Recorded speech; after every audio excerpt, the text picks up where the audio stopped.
तिचा डोमे उभा कडा माझ्या नंद बुधाबाई हाय डोंगरी राजवाडा वाडा रे हाय डोंगरी राजवाड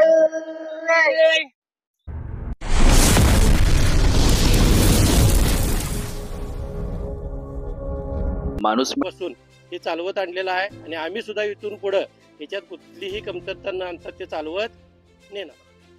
मी या गावची माहेरवासी नाही. आम्ही म्हणजे स्वतःला आम्ही खूप लकी समजतो की म्हणजे कुठल्याही गावात अशी परंपरा नाही जी या ठिकेवाडी गावामध्ये आहे. हे आमच्या देवीचं हे महात्म्यच आहे. आम्ही खूप लहानपणापासून ही परंपरा एन्जॉय पण करतोय. अशी कुठंच म्हणजे जगात कुठंच नाही कुठल्या पाठीवर अशी. गावामध्ये त्याचा परिणाम होऊ नये त्याच्यासाठी पूर्वजापासून हे चालत आले की बाहेर जाऊन राहून आपल्या गावात जे प्रदूषित हे आहे वातावरण ते नाहीच व्हावं या दृष्टिकोनातून अगदी बाहेर वर्षापूर्वीपासून हे चालू आहे. 4 वर्षांनी गुळ निघतंय आणि ही आमची जे मुले आहेत का नाही त्याचा कार्यकर्ते सगळी पोरं समान आहेत आणि ह्याच्याकडून आम्हाला आनंद वाटतो. ही जी गुळ्याची परंपरा आहे ती पूर्वीपासून चालू झालेली आहे तीच या ठिकाणी सर्व मिळून हा वारसा पुढे चालत आहे.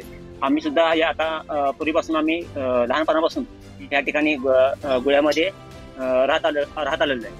त्यानंतर आम्ही बाहेर गावी मुंबईला या ठिकाणी कामानिमित्त बाहेर आहे. त्यासाठी गोव्याचा आस्वाद घेण्यासाठी आम्ही मुंबई या ठिकाणी आलेलो आहे. असं वाटतं म्हणजे इथे निसर्गामध्ये राहण्यामध्ये हा एक सुंदर एक अनुभव वेगळाच असतो आणि या ठिकाणी म्हणजे कसं एकत्र राहण्याचा जो अनुभव आहे तो तुम्हाला असं कुठेच विकत भेटणार नाही.